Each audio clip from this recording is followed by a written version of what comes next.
Je suis pas choqué, ils sont capables de tout ces gens-là, hein. Je crois que c'est comme ça depuis 1992, c'est en permanence que la propagande européiste se fait, s'effectue. Il y a des petits bons, enfin des petits bons, des petits pas, je dirais, puis de temps en temps il y a un bond ou un grand bond. Là on ose. Pourquoi pas, hein, la présidence de l'Europe, il ne se tient plus, ce monsieur qui peut-être ne sera plus président de la République dans quelques mois. Mais donc il estime que les monuments de la République lui appartiennent et qu'il peut en faire ce qu'il veut, comme il veut. On illumine la tour Eiffel, on supprime le drapeau français sous l'Arc de Triomphe, on y met un grand drapeau européen. Je ne suis pas sûr que les poilus de 14 se soient battus pour l'Europe. Et une Europe dans laquelle, d'ailleurs, l'Allemagne tiendrait la place majoritaire. Je ne suis pas sûr qu'à Verdun, on ait eu envie de se sortir des tranchées pour aller s'embrasser en disant on a envie de devenir allemand. Ce n'est pas exactement ce qui s'est passé en 1914-1918. Je parle de la flamme, du soldat inconnu. Je ne parle même pas des victoires de Napoléon qui ne se sont pas faites au nom d'une Europe qui aurait été une Europe allemande, puisque pour le coup, c'est quand même comme ça que ça fonctionne aujourd'hui. Donc oui, je suis choqué, comme je suis choqué de cette permanence de l'association du drapeau français au drapeau européen. Je ne supporte pas ça, c'est le signe d'une schizophrénie, et nous avons un président de la République schizophrène. On ne peut pas être souverain de manière possible, en disant souveraineté européenne, ce qui veut dire pas de souveraineté française, ce qui veut dire pas de souveraineté européenne.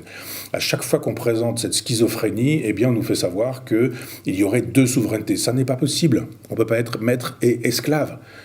Sauf chez Macron.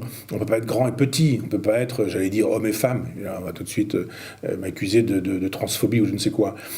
Donc il y a un moment donné où on choisit la souveraineté qu'on veut. Et Macron, Hollande, Sarkozy, Chirac, Mitterrand 83, tous ces gens-là ont choisi leur souverainisme. C'est un souverainisme européen, européiste. C'est-à-dire, on donne un coup de fil le matin quand on est président de la République à Bruxelles en disant, bon, c'est quoi mon ordre du jour? On lui dit, Coco, tu vas faire ceci, tu vas faire ça là. Et bien sûr, j'y vais, merci chef, et voilà comment ça fonctionne. Alors après, voiture avec gyrophare, président de la République, chers compatriotes, et tout le tralala, ça c'est du mensonge. Mais je ne suis pas européiste, on le sait, je n'estime pas que la France doive se trouver digérée par l'Europe, puisque de toute façon, cette Europe sera un jour digérée par le grand gouvernement planétaire auquel aspire Jacques Attali, puisqu'il a écrit, je le dis souvent, demain qui gouvernera le monde, pour l'interrogation. Donc c'est pas être complotiste et antisémite que de poser la question de la gouvernance planétaire. C'est ce que Hegel a appelé l'état total, ou l'état universel, pour reprendre la formule aussi de Ernst Jünger. Et je n'aspire pas à cet état-là, avec cette civilisation nouvelle qui sera la civilisation du marché, de la marchandise. C'est clair que quand on supprime le drapeau français sous l'Arc de Triomphe et qu'on y met le drapeau européen, c'est l'Europe qui triomphe sous l'Arc de Triomphe. Et donc, dans ces cas-là, on avance, à peine masqué, pour faire savoir que, en gros, le gros clin d'œil de Macron, c'est il y a bientôt des élections. Moi, je suis le candidat de l'Europe, moi, je suis le candidat du marché, de l'euro, des bénéfices, de la marchandise, de l'ouverture des frontières. Il faut que tout le business puisse se faire, etc., etc. Les autres qui voudraient le drapeau français, c'est tous des fascistes et tous des gens d'extrême droite, bien sûr. Bien sûr que le soldat inconnu était fasciste et votait pour Marine Le Pen. Bien sûr que tous les gens qui se sont fait trouer la peau à Verdun étaient tous des fascistes et des nazis. On n'est pas gênés. Hein. L'histoire, ça compte pour plus grand-chose maintenant. Donc, ils étaient nazis en 1914.